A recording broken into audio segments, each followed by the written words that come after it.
Hello, I am Dr. Naina Singh, HOD Humanities, Assistant Professor Sociology. Today, I will be throwing light on the topic social control, its meaning, types, and agencies. Social control is nothing but control of the society over individuals.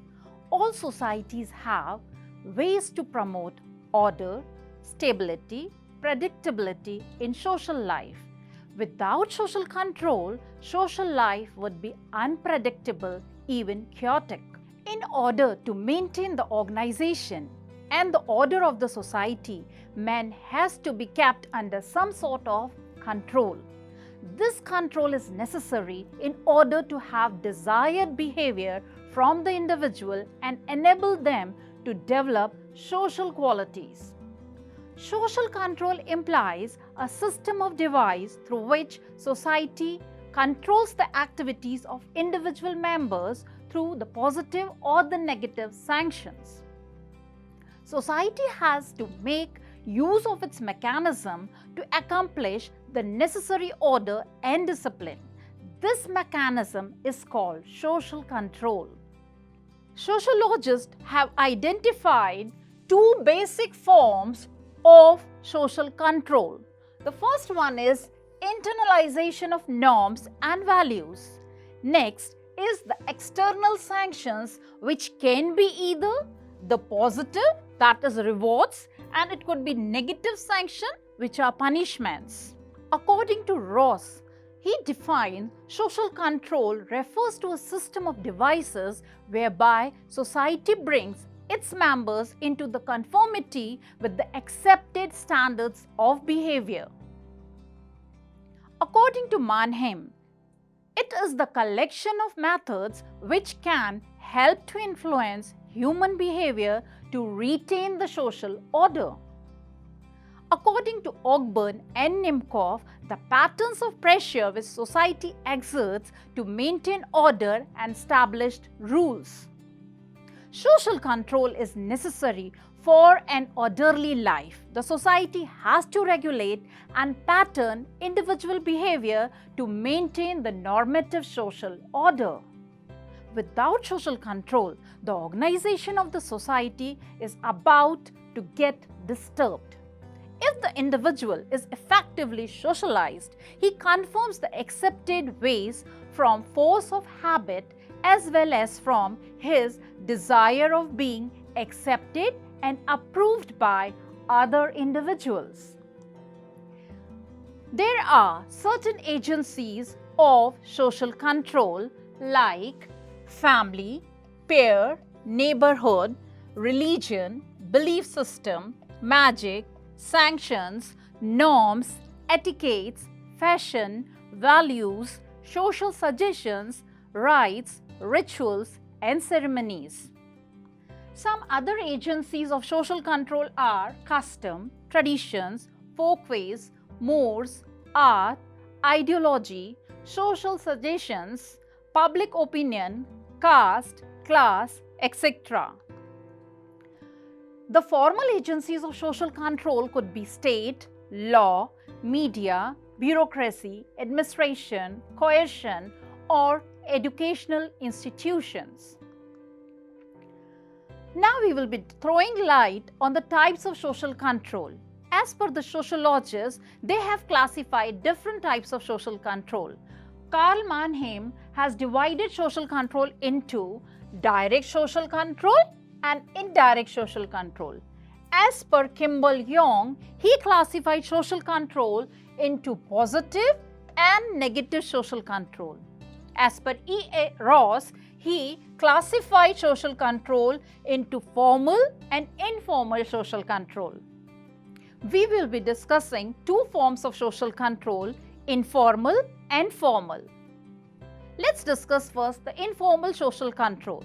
It involves conformity to the norms and values of the society as well as adoption of a belief system learned through the process of socialization.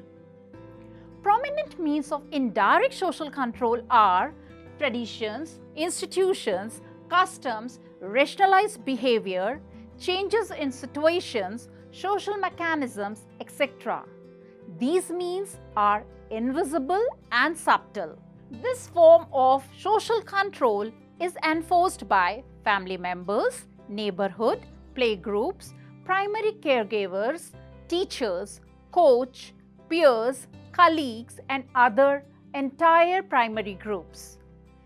Informal social control includes gossip, slander, defamation, criticism, ridicule, extradition from caste, resentment, public opinion, sympathy, sense of justice, folkways, mores, custom, religion, morality, social norms, praise, reward, etc., and such other agents. Social norms are unwritten rules of behavior and beliefs in our social group. For example, we very often quote that boys don't cry. So even if they feel like crying, they stop themselves from doing this behavior. And in the medical field, you will find more male members are prone to heart attack as compared to the female members. Social norms influence almost all aspects of our behavior, including consent. Norms are enforced by members of the group through social sanctions. Very relevant example over here is Sati Pratha in our Indian society, which is also an example of a taboo. Now we will be discussing about positive and negative sanctions, which is known as rewards and punishments. Rewards and punishment enforce informal social control. Rewards often take the form of praise or compliments, good grades, job promotions, and social popularity. Punishment tends to involve ending up relationships, teasing, ridicule, poor grades, being fired from work, or withdrawal of communication. Let's discuss what is formal social control. City, state, and federal agencies such as police or the military enforce formal social control. In many cases, a simple police presence is enough to achieve this form of formal social control. In others, police might intervene in a situation that involves unlawful or dangerous behavior to stop the misconduct and maintain the social order.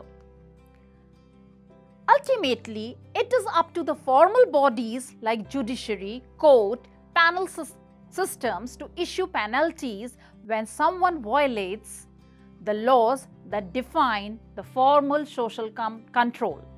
One example in Indian society could be the Khap Panchayat.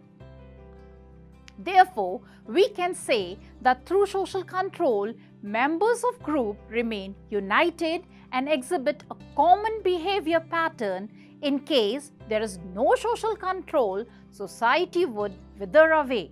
It is for this reason that an overwhelming majority of our society adhere to the normative pattern. Thank you for watching the video on social control. Hope you have understood the importance of social control, where the societal members are controlled with various informal and formal control agencies. Thank you.